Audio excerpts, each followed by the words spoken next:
오늘은 그 순서에 따라서 지난주에 황 목사님께서 에스라를 해주셨고, 오늘은 그 다음 성경인 느헤미야 말씀을 전하려 합니다. 먼저 창세기부터 느헤미야가 이전까지 있는 에스라까지의 성경의 흐름을 한번 살펴보면, 하나님께서 아브라함에게 약속하신 대로 그의 자손을 많아지게 하신 게 창세기입니다.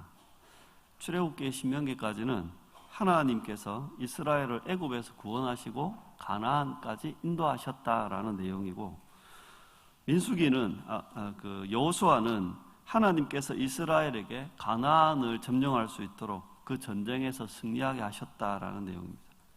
그 위에 있는 사사기는 가나안을 점령한 이스라엘 백성들이 그 땅을 하나님 나라로 세워가야 하지만 그렇게 못하고 오히려 가나안화되어서 이방인의 압제 속에 350년 동안 힘들게 살았다라는 내용입니다. 그러다 이어지는 사무엘 상하의 이야기는 사울 왕을 이어 다윗 왕이 이스라엘의 왕이 되어서 이스라엘의 나라를 든든히 세웠고, 그의 아들 솔로몬 때는 그 지역에서 가장 강력한 국가로 군림하게 되었습니다. 하지만 열왕기상으로 넘어와 보면 솔로몬 이후 이스라엘은 남북으로 분열되었고, 북이스라엘과 남유다는 우상 숭배와 함께 죄악의 길을 걸어갔습니다. 그래서 북이스라엘은 결국 BC 722년 아수르의 멸망을 당했습니다. 남유다는 그리고 좀 있다가 한 120년 있다가 우리 바벨론에 의해서 BC 586년에 멸망당했습니다. 그들이 멸망당하고 북이스라엘은 민족 자체가 거의 사라졌고, 남유다는 수많은 포로들이 바벨론으로 끌려갔습니다. 다니엘과 에스겔을 보면, 그리고 예레미야까지 보면 하나님께서 포로로 잡혀간 그들에게 70년 후에 포로에서 돌아오게 하겠다는 약속을 하십니다. 그래서 포로로 잡혀갔던 사람들은 그 약속을 붙들고 그날을 기다리며 준비했고 기도하고 기다렸습니다. 그리고 드디어 역대하 마지막과 에스라 첫 부분에 보면 페르시아의 왕이었던 고레스에 의해서 유대인들은 본국으로 돌아가도 된다라는 말씀이 떨어집니다. 에스라서의 내용을 보면 에스라 1장부터 6장, 지난주 황 목사님께서 전했던 내용인데요, 그 1차 포로기한에 대한 이야기입니다. 스룹바벨을 중심으로 몇 명이 돌아왔냐면 정확히 49,897명이 돌아왔습니다. 5만 명이 조금 못되게 돌아왔는데요, 에스라 1장부터 6장까지 내용은 이렇습니다. 고레스가 조서를 내립니다. 조서의 내용은 이러합니다. 유대인들은 본국으로 돌아가서 성전을 건축하라. 이게 페르시아 왕의 명령이었습니다. 그래서 유대인들은 1차 귀환을 합니다. 5만 명이 조금 못되게. 그리고 그들은 얼마 가지 않아서 성전을 다시 짓기 시작합니다. 기초를 놓을 때쯤 외부 사람들의 방해, 그리고 반대로 인해서 성전 공사가 중단이 됩니다. 그리고 그렇게 성전 공사가 방치된 채 10년 정도 지나서야 하나님께서 학개와 스가랴를 통해서 다시 백성들을 북돋우시고 그들의 마음을 다시 성전을 지을 수 있도록 합니다. 그래서 성전 건축을 시작해서 결국에는 그 어려움을 이겨내고 마침내 성전이 완공되었다는 게 에스라 전반부에 있는 1장부터 6장까지 이야기입니다. 에스라 후반부는 2차 포로기한에 대한 이야기인데, 1차 포로기한 후에 약 80년이 지났습니다. 에스라 7장에 보면 아닥사스다가 조서를 내려서 에스라를 중심으로 한 1754명이 유대로 귀환하게 됩니다. 아닥사스다의 조서에는 어떻게 되어 있냐면, 너희는 돌아가서 유대인들에게 율법을 가르쳐라, 이렇게 되어 있습니다. 그러니까 저것들이 우린 그냥 돌아갈래, 이게 아니라 왕의 명령에 의해서, 고레스 왕의 명령에 의해서 성전 지으라 이랬고, 아닥사스다 왕의 명령에 의해서 너희는 가서 율법을 가르쳐라 했습니다. 그래서 2차 귀환자가 에스라와 함께 돌아왔습니다. 돌아와서 에스라가 막상 보니까 율법을 가르칠 수 없는 상태였습니다. 어땠냐면 유대인들이 이방인들과 통혼을 해서 거의 그들의 정체성 자체를 거의 망각한 채 그냥 엉망진창으로 살고 있었던 거죠. 그래서 아닥사스다의 조서에 보면 율법을 가르치라고 했지만 에스라서 10장까지의 내용을 보면 에스라는 백성들에게 율법을 가르치지 못한 걸로 끝납니다. 그리고 이 느헤미야의 말씀으로 이어집니다. 느헤미야의 구조와 내용을 보시면 2차 귀환한 지 약 15년 정도 지났습니다. 느헤미야 1장부터 7장까지의 내용이 느헤미야의 전반부 내용이고, 그리고 8장부터 13장까지의 내용이 후반부의 내용입니다. 먼저 1장부터 7장까지 내용을 보면 3차 포로기환을 해서 성벽을 건축하는 내용입니다. 그리고 우리 이제 헷갈리는데 성벽은 뭐고 성전은 뭐냐? 그 성전은 제사를 드리는 건물이고요. 성벽은 도시입니다. 그러니까 도시 안에 그 성벽이 들어있는 겁니다. 1장, 2장에 보면 1차 포로기환과 성벽 공사가 시작되는 내용입니다. 느헤미야가 어떻게 돌아오게 됐냐면 느헤미야의 동생이 예루살렘에 갔다 왔는데 예루살렘이 엉망진창이 되어 있다는 거예요. 우리 백성들은 거기에서 그 삶을 피폐하게 정말 힘들게 살고 있고 성전도 제 기능을 하지 못하고 성벽도 무너져가지고 예루살렘이 아니다는 거예요. 이 이야기를 듣고 느헤미야가 기도합니다. 기도했을 때 하나님께서 이 아닥사스다의 마음을 움직여서 아닥사스다가 느헤미야를 이 예루살렘의 총독으로 보낼 수 있도록 허락하고 조서를 내려줍니다. 그래서 느헤미야가 이 예루살렘으로 돌아왔습니다. 돌아와가지고 어느 누구에게도 말하지 않고 몰래 밤에 나가가지고 예루살렘 성을 나귀 타고 돌아봅니다. 심지어는 나귀가 갈 수 없는 처지에 있을 만큼 예루살렘이 엉망이었습니다. 그래서 걸어서 갔다 옵니다. 갔다 와서 어느 누구에도 말하지 않고 백성들에게 이야기하는 거죠. 우리가 이 꼴이 난 건 하나님의 성전이 그리고 하나님의 이 예루살렘 성이 이렇게 엉망진창이 되어 있으니까 우리가 이렇게 치욕을 당하고 있는 게 아니냐. 우리 다시 짓자. 그래가지고 백성들이 마음을 모아가지고 성벽을 중수합니다. 3장부터 7장까지는 성벽을 짓는 이 52일간의 과정들에 대해서 적어놨는데요. 3장에는 이 성벽 중수에 참여했던 사람들의 명단이 나옵니다. 쭉 살펴보면 거의 안 보겠죠, 여러분들은. 쭉 살펴보면 많은 사람들이 동참했다라고 되어 있습니다. 어디서부터 어디까지 누가 하고 어디서 어디가 누가 하고 이래 되어 있는데 신기한 건 모두가 동참한 건 아닙니다. 거기에 보면 어떤 사람들은 동참하지 않고 방해한 사람도 있습니다. 4장으로 넘어가 보면 이걸 공사를 막 짓고 있는데 외부에서 이렇게 이 공사를 못 짓도록 이렇게 그 방해했던 사람들의 이야기가 나옵니다. 그 대표되는 사람이 세 사람인데 호론 사람이라고 하는 산발랏, 그리고 암몬 사람 도비야, 아랍 사람 게셈. 이 사람들은 이 성벽을 짓는 걸 보고 처음에 막 조롱하고 막 빈정거리고 그 다음에 비웃고 막 이럽니다. 그래도 이게 계속 올라가잖아요. 성벽이 계속 만들어지니까 나중에는 너희들을 치고 말겠다 공격을 모의합니다. 그러니까 이렇게 비아냥거리고 반대하고 이런 외부의 위험 속에서 이 백성들이 한 손에는 칼을 들고 한 손에는 곡괭이를 들고 그렇게 열심히 공사를 짓고 한 팀은 방어를 하고 한 팀은 공사를 하고 이렇게 해서 열심히 공사를 하고 있습니다. 5장에 넘어오면 이 외부의 문제, 이 방해뿐만 아니라 내부 유대 사회의 갈등이 드러나게 됩니다. 이 갈등은 뭐냐면 경제적인 문제였는데 백성들이 먹고 살 게 없다, 굶어 죽겠다 이런 이야기를 합니다. 안에 내용을 보면 식량에 대한 문제, 그 다음에 고금리 이자에 대한 문제, 그 당시에 러시안 캐시 같은 게 있었던 것 같습니다.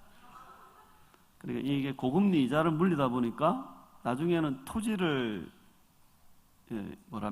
뺏겨야 되고 심지어는 자기 자식들마저 종으로 팔려야 되는 상황까지 온 겁니다. 이거를 총독 느헤미야한테 호소한 겁니다. 느헤미야가 듣고 빡쳐가지고 그 귀족들과 그 다음에 그 지도자들을, 관리들을 모읍니다. 그리고 막 책망을 합니다. 현대인의 번역을 하면 욕을 개끌듯이 했다, 이렇게 할 수 있습니다. 그러고 나니까 이 지도자들이 굉장히 이렇게 뭐랄까요, 마음에 변화가 있어가지고, 아니면 쫄아가고 그랬는지 모르겠지만 결단을 합니다. 우리 이자 안 받겠습니다. 그리고 우리가 빼앗았던 토지 다 돌려주겠습니다. 그렇게 이 내부 문제들이 이제 해결이 되고, 느헤미야가 어떤 걸 첨부하냐면, 느헤미야는 총독이기 때문에 마땅히 세금을 받을 수 있었습니다.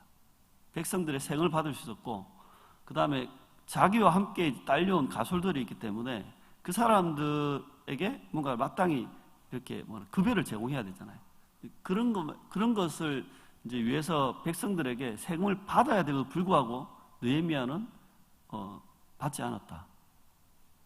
그러면서 그냥 겨우 자기네들이 먹을 수 있는 양식 정도만 공급받고 나머지는 전혀 받지 않고, 그래서 느헤미야가 오히려 솔선수범하고 먼저 희생하는 모습들을 보였습니다.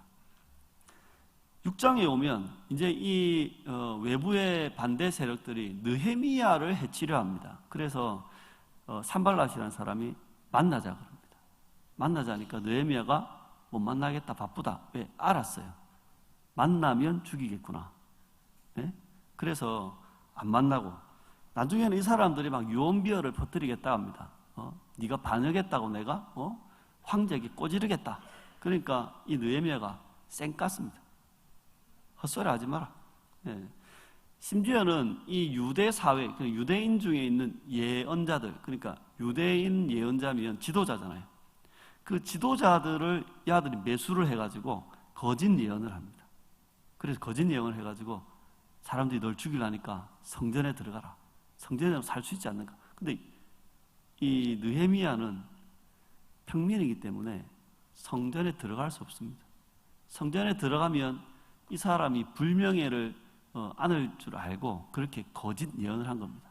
근데 느헤미야가 그 거짓 예언에 속지 않습니다. 심지어는 이 도비야라는 사람과 내통했던 유대 지도자들이 엄청 많았다. 사돈 관계도 맺었고, 그 다음에 이 느헤미야가 유대 지도자들하고 막 이야기를 하면 그 이야기가 어느새 도비야가 알고 있는 거예요. 왜냐하면 여기서 이야기했던 놈들이 그거 가지고 다 이야기를 하는 거예요. 네? 그러니까 이 도비야가 어떻게 했냐면 이 느헤미야를 죽여버리겠다고 협박하고 위협하고 막 그랬습니다. 그럼에도 불구하고 느헤미야는 꿋꿋하게 자기 일만 했습니다. 그래서 이 어려움 속에 6장에 보면 6장 15절 16절에 보면 52일 만에 성전이 완공되었다, 그 이야기를 합니다. 느헤미야의 후반부, 우리가 읽었던 부분에 있는데요, 이 후반부의 내용은 8장부터 13장까지 공동체의 회복을 위한 개혁에 대한 말씀입니다. 그 공동체를 회복한 이야기입니다. 이렇게 이 내용들을 이렇게 착실하게 이야기하니까 차마 죽겠죠. 네. 이해는 합니다. 네. 네. 죄송합니다. 네, 재밌습니다. 이거 한 2장 정도면 빨리 내용하고 치 아프겠는데 이게 13장이나 돼가지고 네, 이야기 좀 조금만 더 참아주십시오. 네. 8장부터 10장까지는 이 7째 달에 있었던 거룩한 성회의 이야기입니다.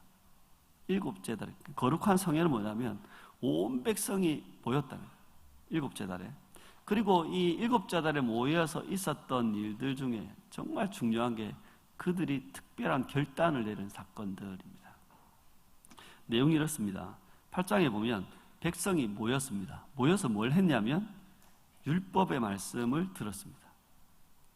어떻게 듣냐면 백성들은 수문 앞 광장에 모여있고 버글버글 모여있고 에스라가 단 위에 탁 올라갑니다. 나무로 만든 강단에 올라갑니다. 에스라가 이렇게 이야기하면 진짜 이렇게 연세가 많으신 분이기 때문에 이야기를 하면 또렷하게 들렸을까 그건 모르겠는데 그 돌로 되어 있으니까 이 공명이 좋았을 것 같아요. 그리고 에스라는 이 율법서를 읽어주고 그 다음에 중간중간에 유대인들이, 이 레위인들이 딱 서가지고 이 율법의 말씀을 설명해 준 겁니다. 네. 이 율법의 말씀을 이렇게 듣고 있으니까 이 유대인들이 어땠냐면 갑자기 막 울기 시작합니다. 통성기도 한 게 아닌데 말씀을 열심히 듣다가 이 율법의 말씀은 창세기, 출애굽기, 레위기, 민수기, 신명기입니다. 말씀을 막 듣다가 제 생각에는 창세기 할 때는 안 울었을 것 같아요. 근데 이 출애굽기, 레위기 이래 넘어오면서 신명기 가서는 막 빵 터졌을 것 같아요. 왜 그랬는가? 그들이 지금 이렇게 포로 생활을 하고 있는 이 삶이 그 율법서에 보면 왜 그랬는지 정확하게 제시가 됩니다. 그러니까 우리가 왜 이렇게 힘들어 사는가, 우리가 왜 이렇게 고통을 당하는가를 천년 전에 하나님이 모세를 통해 기록했던 그 율법책에 정확하게 적혀 있는 거예요.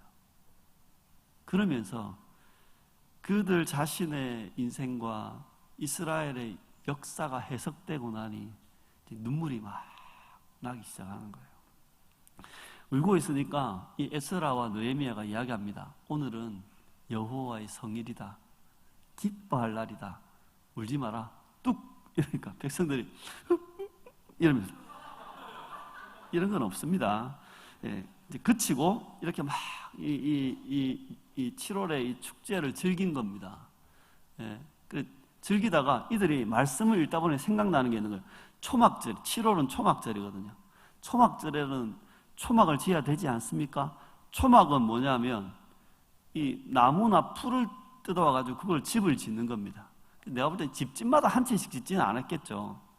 우리 크리스마스 트리를 만든다고 하면 집집마다 큰 걸 만들진 않잖아요. 우리 교회는 대표로 로비에 그 루돌프하고 나무 있습니다. 애들이 자꾸 소라고 그러는데 소가 아니고 엄마 여기 소가 있어 이러는데 사슴이란다. 네. 그 이제 대표로 짓는 것처럼 이게 이 크게 어떤 초막을 이렇게 짓고 축제를 막 즐기는 겁니다. 그러면서 절기 기간 동안 뭘 했냐고 하면 에스라가 계속해서 날마다 율법책을 읽어줍니다. 율법책을 읽어주고 이 절기는 7월 22일쯤 마치거든요. 네. 절기가 다 마친 그달 24일에 백성들이 다시 모여서 이제 그때부터는 금식을 합니다. 왜냐하면 이 축제의 절기에는 금식할 수 없잖아요. 맛있는 거 먹어야 되거든요. 네, 먹고 즐기고 노래하고 이래야 되니까 백성들이 24일날 모여가지고 금식을 합니다. 금식을 할 때 이방인들하고 관계를 끊고 금식을 합니다. 9장에 보면 뭐라 되어 있냐면 낮의 4분의 1은 율법책을 읽고 그 4분의 1이라고 하면 몇 시간쯤 되겠습니까? 네? 네? 낮의 4분의 1. 네? 네? 손가락으로 표해 보세요. 오글거리지 말고. 그렇지. 네, 맞아요. 3시간. 낮의 3분의 1은 3시간 동안 율법책을 읽고 낮의 4분의 1은 죄를 자백했다. 네. 9장의 내용에 보면 뭐랄까요? 백성들이 대표가 기도를 하고 그다음에 백성들 함께 아멘으로 화답한 기도의 내용이 나오는데 9장의 이 내용을 딱 줄여보면 이런 겁니다. 하나님은 우리에게 은혜를 베푸셨습니다. 어떤 은혜냐면 약속을 성취하셨고 우리를 구원하셨고 인도하셨고 하나님의 법인 율법을 우리에게 선물로 주셨고 지금까지 우리를 보호하고 지키시고 우리가 범죄했을 때도 하나님의 긍휼은 사라지지 않았습니다. 그러니까 하나님의 은혜는 풍성했습니다. 그런데 하지만 우리는 언제나 하나님을 거역하고 율법을 지키지 않고 죄를 지었습니다. 하나님 앞에 우리는 거만했고 고집을 부렸고 하나님을 거부했고 하나님을 모욕했으며 하나님한테 반역했고 하나님을 무시했고 심지어 하나님이 우리를 회복하기 위해 보낸 선지자마저 우리는 죽여버렸습니다. 우리가 겪는 이 환난은 순전히 100% 우리의 잘못입니다. 그러면서 백성들이 24일 날 막 눈물을 흘리면서 회개하고, 네? 그러니까 평양 대부흥보다 더 큰 거죠. 그래 막 난리가 난 거예요. 그리고 나니까 이 사람들이 드디어 이 회개 이후에 결단을 내립니다. 그게 9장 38절부터 10장까지 이어지는 내용인데, 언약을 세웠다 이야기입니다. 그리고 언약을 자기네들이 이 언약을 세워서 그걸 이제 글로 적습니다. 예. 그러니까 가죽에다 적겠죠. 딱 적어가지고 이 언약을 지키겠다는 사람들은 서명을 합니다. 서명을 하고 맹세합니다. 이 맹세의 내용이 우리가 시작할 때 읽었던 그 본문의 말씀입니다. 여러분이 아까 읽을 때는 도대체 뭔 소리고 싶었죠? 세 가지인데요. 이 맹세의 내용, 첫 번째는 우리는 이제 더 이상 이방인들과 통혼하지 않겠습니다. 우리의 아들을 위해서 이방인 여자를 데려오지 않고 우리의 딸들을 이방인들에게 절대 시집 보내지 않겠습니다. 그게 첫 번째 약속이었고요. 맹세. 두 번째는 우리는 안식일을 지키겠습니다. 안식일 날 성문을 닫고 돈 벌려고 이 상업적인 활동을 우리는 더 이상 하지 않겠습니다. 안식일 날 우리가 생업을 계속 하지 않겠습니다. 쉬겠습니다. 쉬면 뭐 하겠어요? 하나님 예배하지. 그리고 추가로 우리는 안식년도 지키겠습니다. 안식년을 지켜서 이 토지소산을 우리가 다시 착취하는 일들이 없도록 하겠습니다. 그래서 두 번째 약속은 안식일과 안식년을 지키겠다는 맹세였습니다. 세 번째 맹세는 뭐였냐면 성전과 제사장과 레위인들을 위해서 우리가 이 성전의 헌물과 11조를 드리겠습니다. 세 가지였습니다. 외워볼까요? 첫 번째 따라해볼까요? 이방인과 통혼하지 않겠습니다. 두 번째, 안식일과 안식년을 지키겠습니다. 세 번째, 헌물과 11조를 드리겠습니다. 네, 외울 수 있겠습니까? 자, 제가 손가락으로 해드리겠습니다. 1, 2, 3. 네. 이게 느헤미야에 있어서 제가 볼 때는 제일 중요한 부분인 것 같습니다. 이 결단이. 그리고 나니까 이제 11장부터 13장까지 보면 이 헌신에 대한 이행을 위해서 이제 예루살렘의 회복을 위해서 실천한 내용이 나옵니다. 11장은 예루살렘 그 도시에 사람들이 이주한 내용입니다. 왜냐하면 전에 성벽이 허물어져 있잖아요. 그럼 그거 살겠어요? 못 사는 거지. 예? 거의 남양 특집이란 말이에요. 무서워. 그 치안도 안 되고. 그런데 이제는 성벽이 만들어졌으니까 그 안에 살 수 있는 이 여건이 마련된 거예요. 그러니까 그 안에 이제 살게 된 사람이 먼저 지도자들 살고요. 그 다음에 전체 백성 중에 10분의 1이 제비 뽑아가지고 거기 들어가기로 하고, 그 다음에 제비 안 뽑힌 사람 중에 자원해가지고 들어가는 사람들. 네. 그리고 예루살렘 주변으로 해서 그 동네들을 이제 형성해서 사는 거예요. 그러니까 예루살렘이 중심이 되어서 살겠습니다. 그리고 12장에 보면 드디어 이 예루살렘 성벽 공사를 한 것들에 대한 봉헌식이 있고, 13장에 보면 느헤미야가 지속적으로 이 세 가지 맹세를 지키고 개혁한 이야기가 나오는데요. 13장에 보면 이 성벽이 만들어졌음에도 불구하고 두 가지의 현실적인 문제가 있었는데, 하나는 계속해서 방해 세력들 그리고 내부의 부패 세력들이 존재했다는 겁니다. 그 느헤미야가 이것들 때문에 굉장히 힘들었다라는 이야기를 하고, 두 번째는 유대인들이 그렇게 세 가지 맹세를 했잖아요. 근데 잘 안 지켰다. 그래서 느헤미야가 이 느헤미야 13장에 보면 뭔가 결론이 나고 끝나는 게 아니라 느낌이 꼭 그 사도행전 28장 느낌. 지금도 계속 개혁 중, 뭐 이런 느낌의 이 글로 끝납니다. 그래서 11조 헌물을 다시 드리도록 하고, 그 다음에 안식일을 지키도록 하고, 그리고 통혼한 사람들이 이미 있었습니다. 맹세했는데도 불구하고. 그래서 통혼한 사람들에 대해서 불러가지고 막 뭐라 하고, 그 다음에 그 사람들은 이 느헤미야가 상종을 안 했습니다. 단절해 버렸습니다. 네. 그렇게 되는 것이 이 느헤미야의 내용입니다. 네. 내용을 설명하니 20분이 지났네요. 이제 성경의 이 의미들을 좀 더 깊이 있게 한번 들어가 볼게요. 잠이 오겠지만 조금만 참아주세요. 자, 먼저 바벨론의 삶에서 예루살렘으로 산다는 게 도대체 뭔가? 보세요. 사람들은요, 지금 예루살렘에 들어와 살아요. 근데 이 사람들의 처지는 어떠냐면 1차 포로로 잡혀간 지 160년. 바벨론 포로로 잡혀간 지. 그리고 3차 포로, 그러니까 이 유다가 멸망했던 그때 BC 586년 이후에 지금 몇 년이 지났냐면 정확히 141년이 지났어요. 자, 지금부터 우리나라 150년 전에는 뭐 하던 시대입니까? 예? 조선시대 아닙니까? 조선시대. 그죠? 조선시대 중에서도 그 왕의 이름은 모르겠습니다만 아직 고종 황제 들어오기도 전에 아닙니까? 그러면 우리가 생각, 150년 전에부터 이게 바벨론 포로로 잡혀 있으니까 얼마나 이 바벨론의 삶에 쩔어 있겠냐고.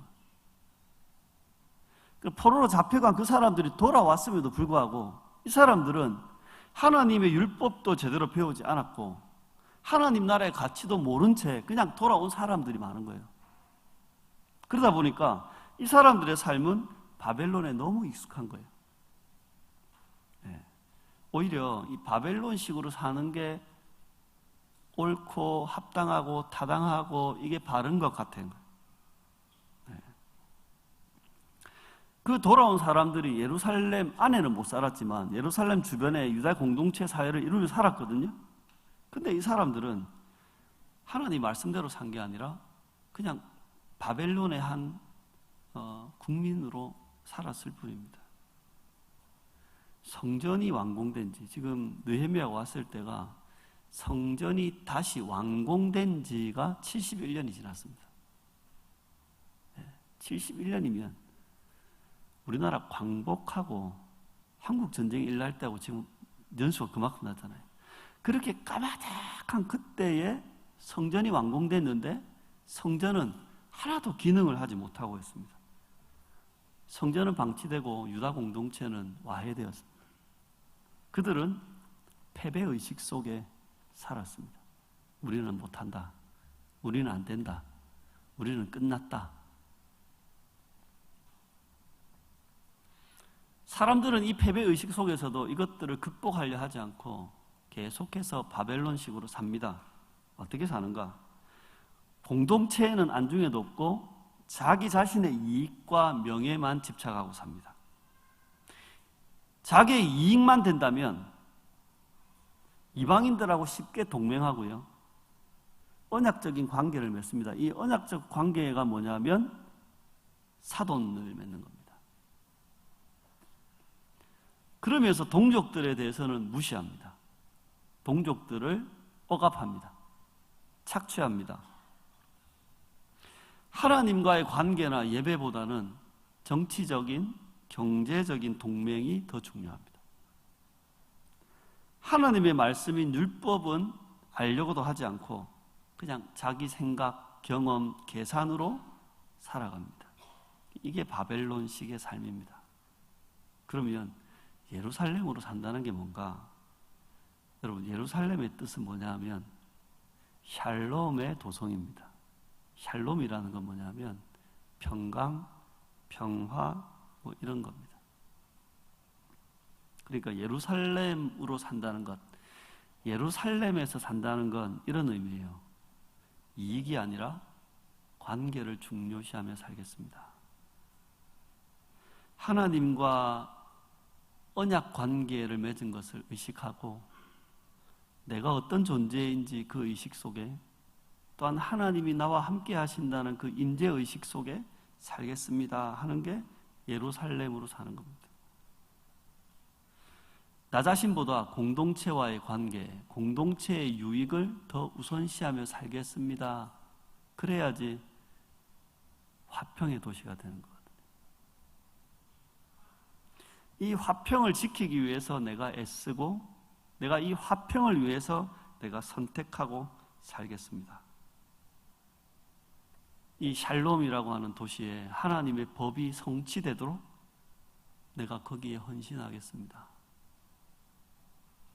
이 예루살렘이라는 공동체를 이루어서 살겠습니다. 그게 예루살렘의 삶이었습니다. 그런데 이 예루살렘의 삶을 방해하는 그 방해 세력들은 항상 있습니다. 먼저 외부의 세력들, 아까 말했던 산발랏, 도비야, 게세변 같은 사람들. 이 사람들은 상대방이 잘 되는 꼴을 못 봅니다. 이게 바벨론식 삶입니다. 내한테 피해가 있고 없고를 떠나가지고 저 인간이 잘 되는 꼴을 못 봐요. 심지어는 사촌이 잘 되는 꼴도 못 봅니다. 같은 셀 식구들이 있잖아요. 여러분 그런 거 못 느끼셨어요? 셀 식구들이 있는데 다 같이 솔로인데 어떤 형제나 자매가 성탄절을 앞두고 내가 드디어 연애를 하게 됐다. 이럴 때 진짜 마음으로 축복이 나옵니까? 에라이씨 이런 게 나옵니까? 뭐가 나옵니까? 마음으로 진짜 축복이 나옵니까? 네? 그러니까 우리가 얼마나 바벨론에 쩔어 있는지 그런 것만 봐도 알 수 있습니다. 외부 사람들은 우리 잘 되는 꼴을 못 보는 거예요. 그러니까 어떻게 해요? 조롱해가지고 힘을 뺍니다. 네가 뭘 하겠노? 집어치워라. 아이그라 아이그라 아이그라 이러면서 뭐 하는 짓이고 그게? 네가 뭐 할 줄 아는 게 뭔데? 이렇게 비아냥거립니다. 그리고 두렵게 만듭니다. 위협을 해서. 그래서 죽여버리겠다. 가만 안 두겠다. 네가 발 뻗고 잘 수 있는지 아나? 이러면서 뒤를 조심하세요. 한 번씩 카톡에 여러분 문자 와가지고 뒤를 조심해라. 뒤가 안전하니 이러면 집 나가기 싫잖아요. 그죠? 그 다음에 이 사람들은 덫에 걸기 위해서 음모를 꾸밉니다. 그러면서 이렇게 이야기하는 거죠. 잠깐 만나자. 할 말이 있는데. 내한테 좋은 생각이 있는데. 좋은 생각이 있는데 하는 사람 말을 절대 듣지 마세요, 여러분. 좋은 사업 아이템이 있는데, 좋은 돈벌이가 있는데, 좋은 투자처가 있는데, 그런 사람 말들은 절대 듣지 마세요. 음모가 있습니다. 또 이런 사람 이야기 있잖아요. 너를 위해서 하는 이야기인데. 몰래 불러가지고, 야, 네가 꼭 들어야 될 것 같아서 내가 해주는 이야기, 이런 거 있잖아요. 네? 그런 이야기 치고 좋은 이야기가 없어요. 네. 그리고 협박에서 겁을 줍니다. 어떤 협박을 하면 이런 겁니다. 나는 네 약점을 알고 있다. 옛날 한 10년 전에 이런 영화 제목이 있었습니다. 나는 네가 지난 여름에 했던 일을 알고 있다. 나는 너의 10년 전의 삶을 알고 있다. 끔찍하지 않나요? 나는 네가 5년 전에 누구하고 사귀었는지 알고 있다. 불어버리겠어. 이런 거 있잖아요. 내 말 안 들으면 어떻게 하는지 알지? 이게 우리의 삶을, 예루살렘의 삶을 방해하는 놈들의 이 짓거리들입니다. 근데 외부의 이 저항 세력, 이들도 항상 있지만 놀랍게도 공동체 안에 이 내부의 저항 세력, 부패 세력도 언제나 있습니다. 그리고 내부에는 이런 개혁을 싫어하는 사람들이 항상 있죠. 그래서 이 개혁을 저항하는 사람들이 항상 있습니다. 그리고 이 공동체의 결속을 깨는 이 부조리와 부패가 항상 있죠. 특히 좀 잘 나가고 좀 가졌고 능력 있는 지도자들이 그 구성원들을 억압하고 착취하는 일들이 있습니다. 특히 여러분, 경제적인 문제가 해결되지 않으면 우리나라 이야기 속에 목구멍이 포도청이라 하잖아요. 먹고 사는 게 걸려버리면 아무것도 못한다. 그러니까 이 경제적인 문제, 먹고 사는 문제가 해결되지 않으면 공동체고 나발이고 없습니다. 심지어는 외부 사람들에게, 이 대적들에게 매수된 그런 내부인들도 있습니다. 그래서 이 사람들 어떻게 해요? 엄청 우리를 위하는 척 하면서 안에 분열을 조장하는 거죠. 뒷담화를 까고 속이고 막 이렇게 합니다. 이런 방해와 그 다음에 어떤 내부의 부패, 저항을 이겨내야지 예루살렘의 삶을 회복할 수 있습니다. 여러분이 특별히 이 함께하는 교회 청년부 공동체가요, 좀 다르게 한번 살아보자. 올해는 끝났고 올해는 이제 끝났잖아요. 올해는 내년에 한번 좀 새롭게 한번 일어나 보자. 다르게 살아보자. 예? 막 그래 결단하면 바로 그냥 막 다 오케이, 할렐루야, 뭐 다 따라오고 다 뭐 박수 쳐주고 그럴 것 같습니까? 뭐 큰 거 말고 조그만 거 하나만 바뀌어도 있잖아요.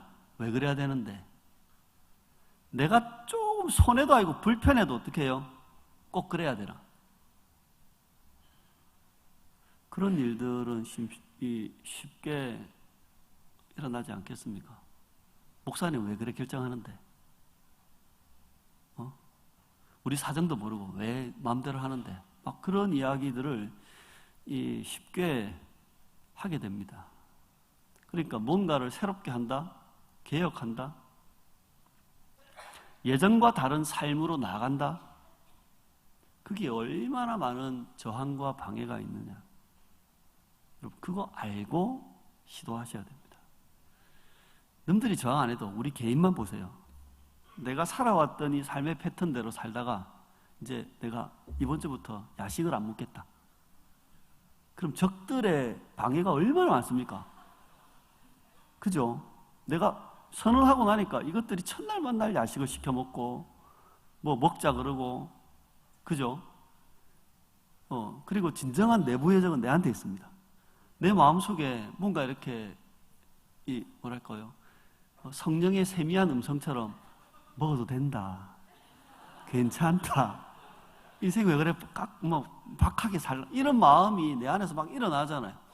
그죠? 그러니까 뭘 하나 새롭게 살라고 하면 그게 쉬운가? 어렵습니다. 그렇게 어려우니까 포로로 잡혀간 지 150년 만에서야 새로운 삶이 시작되는 겁니다. 포로로 잡혀간 지 150년이고요. 다윗 시대가 1000년 됩니다. 솔로몬 시대가 900년 됩니다. 다윗, 솔로몬 이후에 500년이라는 세월 만에 드디어 유다 공동체가 한번 다르게 살아보자고 결단한 겁니다. 이 엄청난 일입니다. 예루살렘을 회복하는 세 단계, 총 세 가지 단계가 있는데, 첫 번째는 성전과 성벽을 재건하는 겁니다. 이건 뭐냐면 성벽과 도시 기능을 회복하는 거예요. 성전과 함께. 그러니까 우리는 마음만 달라지면 된다? 아니에요. 마음만 달라져가 되는 게 아니에요. 이 환경적인 부분, 하드웨어적인 부분이 정비가 돼야지 돼요. 그러니까 기본적인 틀이 갖춰져야지 뭔가 삶이 달라질 수 있는 거예요. 성전을 재건했다는 말은 이런 거예요. 드디어 유대 사회의 구심점이 만들어졌다 이거예요. 여러분 우리 함께하는 교회 예배 처소가 없어요. 그러면 우리가 진짜 공동체로서 끈끈하겠어요? 청년들이 많이 나오는데 청년부 예배가 없어. 그럼 청년부가 정말 끈끈하겠어요? 안 그렇거든요. 그리고 이 성전이 있다는 말은 뭐냐면 유대 사회에 구심점이 생겼다는 거예요. 그리고 성벽이 만들어졌다는 건 이제 드디어 이들이 안심하고 모이게 됐다는 거예요. 안전의 문제, 치안의 문제가 해결됐다.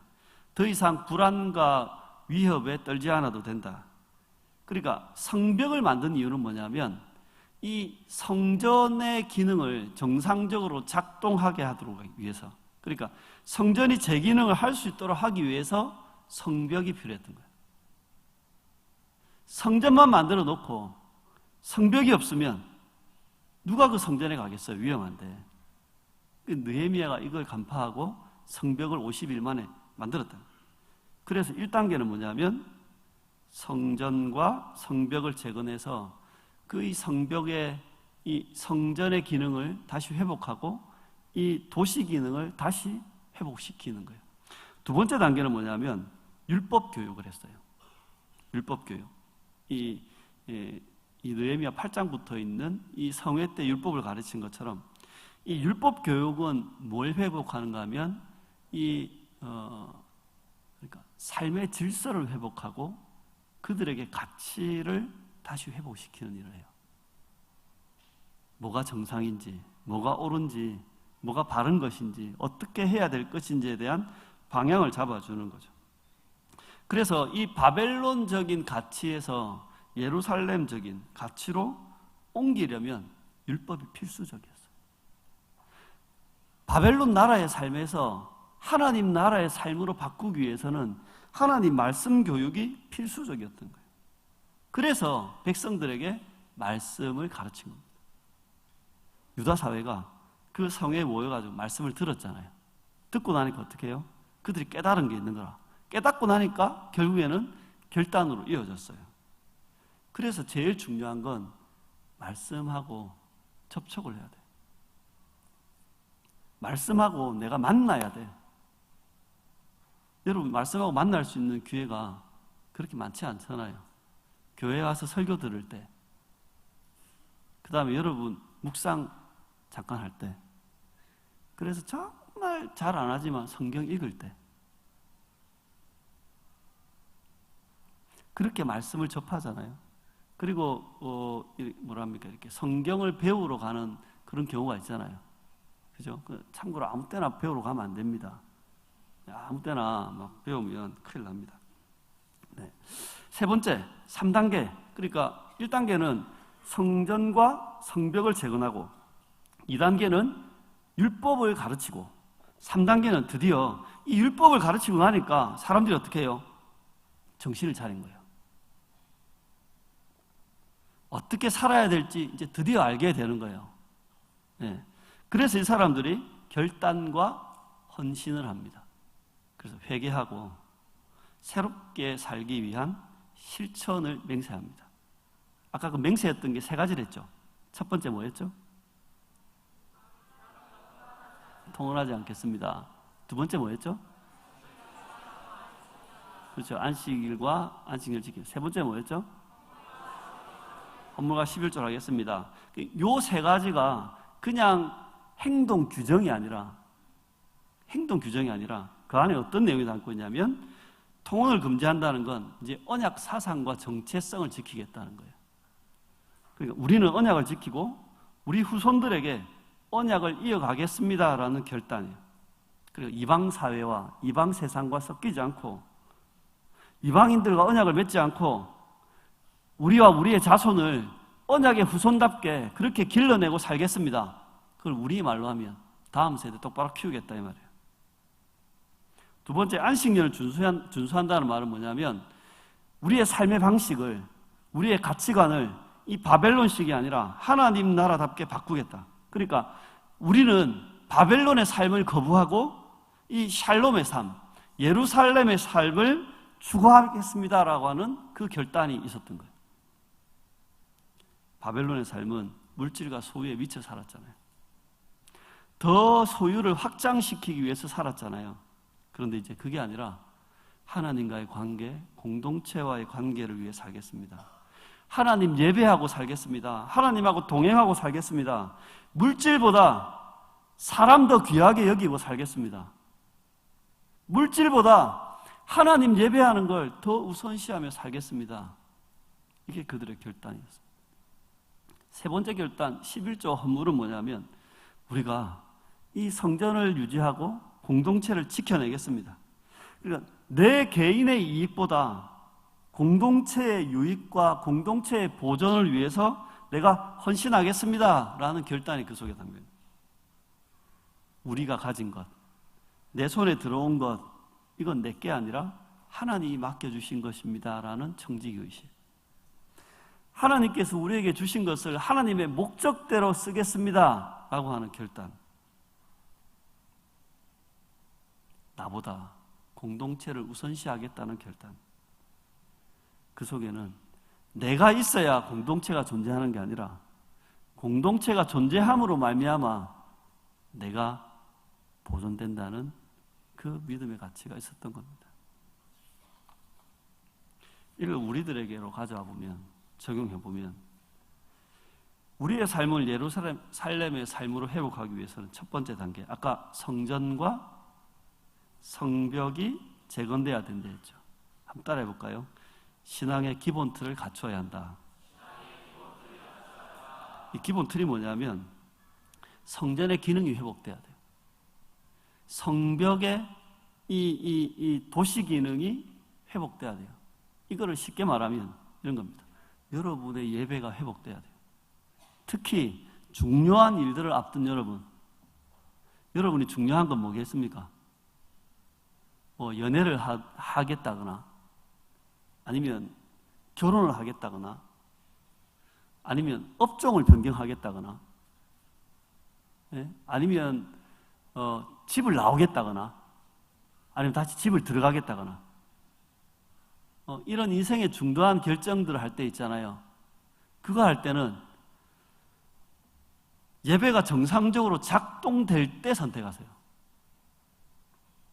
예배가 정상적으로 작동이 되지 않는 상태에서 선택을 하면 엉뚱한 걸 선택하게 됩니다. 최소 기본입니다. 공예배, 우리 5월 달에 더 좋은 예배 만들기였잖아요. 지금 바깥에 아무도 지키고 있는 사람이 없습니다. 여러분들이 자유롭게 일찍 올 수 있도록 배려하고 있습니다. 그런데 여러분들 이 공예배 시간을 지키셔야 됩니다. 그리고 특별히 예배 가운데 여러분들이 찬양하고 기도하고 적극적으로 능동적으로 예배에 참여하셔야 됩니다. 그리고 도시 기능이 회복된다는 건 여러분의 생활이 정비가 되셔야 됩니다. 어떤 생활이냐면 그냥 일상생활들, 먹는 거, 자는 거, 공부하는 거, 일하는 거, 그게 정상적으로 작동이 돼야 됩니다. 제발 12시 전에는 자셔야 됩니다. 9시 이후에는 식사를 좀 자제하셔야 됩니다. 해가 뜨고 2시간 안에는 최소한 일을 하셔야 됩니다. 네. 방이라고 맹탕 놀지 않고 학생들은 공부를 하시고, 직장인들이라고 해서 돈 번다고 칠랑팔랑 쓰지 말고 저축도 하시고 좀 돈도 아껴 쓰시고 여러 카드 마음껏 질러대지 마시고 좀 규모 있게 재정관리 하시는 게, 그게 바로 정상적으로 도시 기능을 회복하는 겁니다. 이 기본이 돼야지 그 다음을 할 수 있습니다. 성경만 배우는 데 있잖아요. 네? 기본적인 생활이 안 되는 성도들 있잖아요.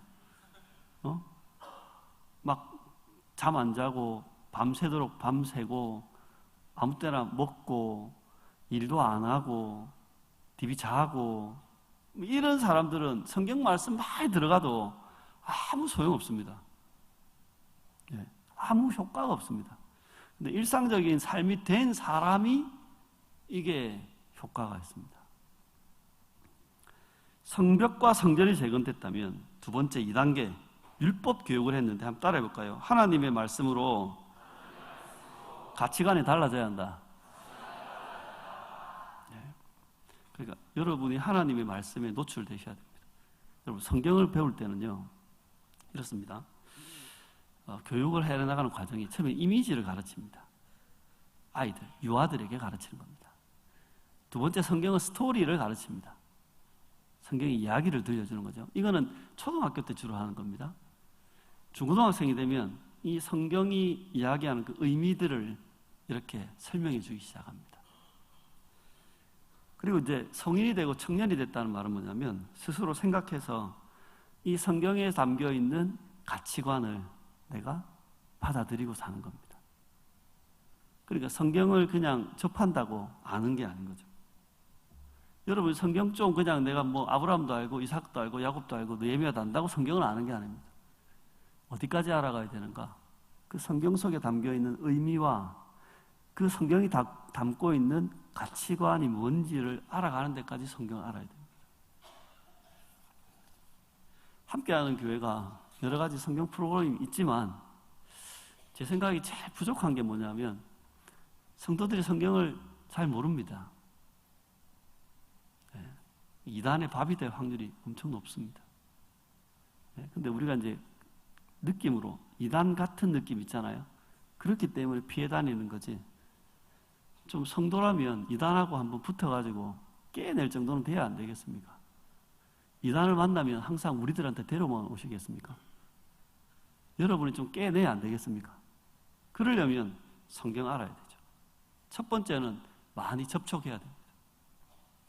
성경을 듣는 곳에 여러분들이 많이 접촉해야 됩니다. 성경은 기본적으로 들어야지 믿고 깨닫고 실천할 수 있어요. 문제는 듣는 것만큼 다 실천하지 못해요. 배운 것만큼 다 살지 못해요.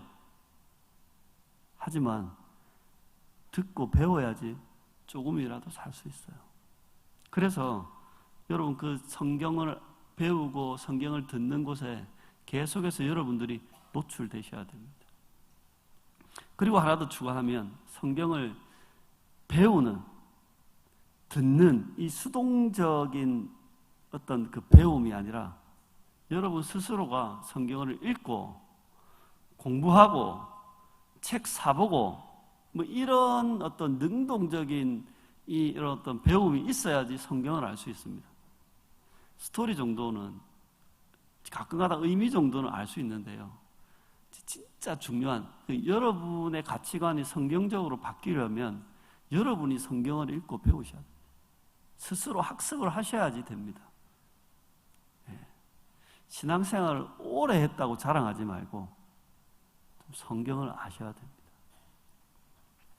3단계, 그럼 성경을 좀 이제 알면 어떤 마음이 드는가? 성경을 좀 알게 되면 어떤 마음이 드는가? 드디어 결단과 헌신이 일어나게 됩니다. 어떤 결단? 이제 새로운 예루살렘의 삶을 살아보자. 지금과 다르게 살아보자라는 결단이 있습니다. 근데 우린 결단이 없죠. 왜 그럴까요? 머릿속에, 가슴 속에 성경이 없습니다. 텅 비어 있다고. 얄팍하다고요. 그러니까 스스로 삶을 결단하고 회복하고 개혁할 수 없는 겁니다. 우리가 이 예루살렘에서 있었던 이 결단을 이어받아서 우리도 언약을 지키고 다음 세대에게 언약을 이어가야 되지 않겠습니까?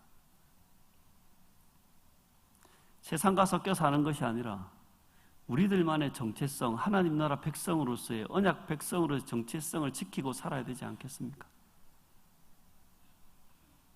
두 번째, 안식일을 준수한다는 말. 그 속에서는 우리가 살고 있는 이 자본주의 사회, 돈에 미쳐 살죠. 다원주의 사회, 포스트 모더니즘, 자기한테 미쳐 살죠. 자기가 세상의 중심, 우주의 중심인 줄 알고 살죠. 거기에서 좀 공동체를 생각하는 이 하나님의 나라, 이 공동체를 생각하는 샬롬의 삶으로 좀 바뀌어야 되지 않겠습니까? 11조 헌물을 드린다는 건 공동체를 지켜낸다는 겁니다.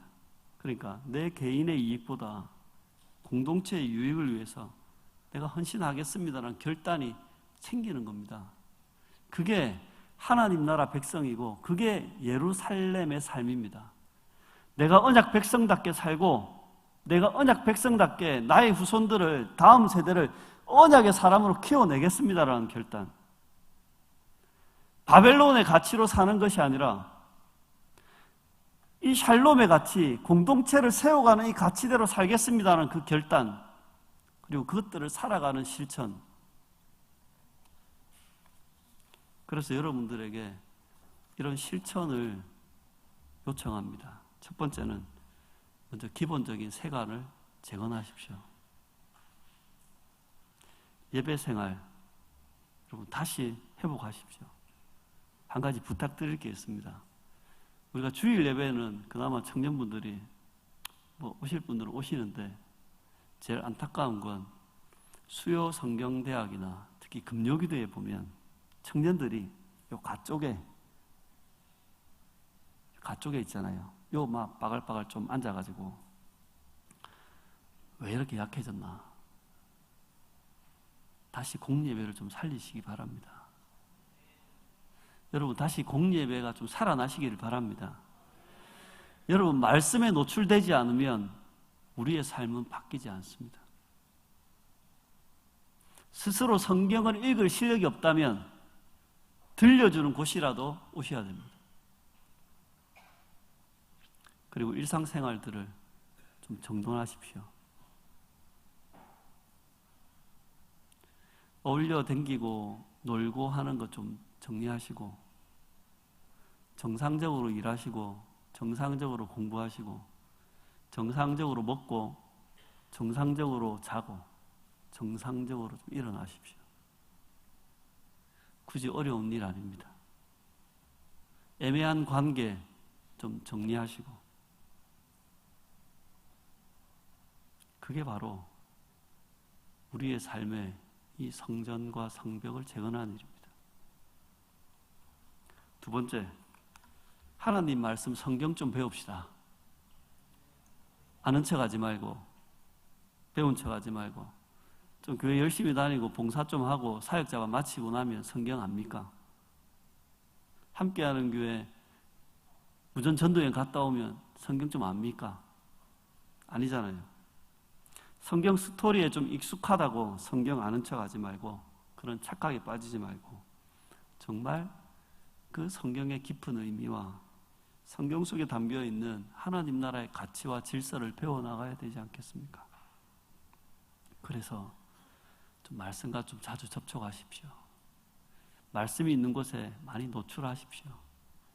예배에 자주 오시고, 그리고 함께하는 게 여러 성경 관련 프로그램들이 돌아가잖아요. 그럼 꾸역꾸역 가가지고 참석해 보시고, 이제 마칠 때가 다 돼가지고 헛방인데, 스스로 좀 책도 좀 사보시고, 특히 성경 좀 읽으세요. 네? 얼굴은 예쁘게 화장하는데 머릿속은 텅 비가지고, 몸은 계속 헬스를 하는데 가슴 속에는 하나님 말씀이 하나도 없어가지고, 얼굴만 꾸미고 몸만 만드는 건 극히 바벨론적이지 않습니까? 여러분 생각 속에, 여러분 마음 속에 하나님 말씀 담으셔야지 예루살렘 백성으로 살 수 있습니다. 그리고 바벨론이 아니라 예루살렘의 삶을 좀 살아갑시다. 좀 언약 의식을 가지고, 돈에 미쳐 사는 세상, 돈 이야기 그만하고 좀 사람을 귀하게 여기고, 우리 공동체 식구들 좀 챙기고, 함께하는 교회 청년부가 우리 부서가 어떻게 하면 더 잘 될 수 있을까, 그 이야기하고, 특히 이번 주 수요일 되면 크리스마스 아닙니까? 돈 쓸 궁리 그만하고, 싸돌아 댕길 궁리 그만하고, 예? 더 많은 소비를 하면 더 멋있는 크리스마스가 됩니까?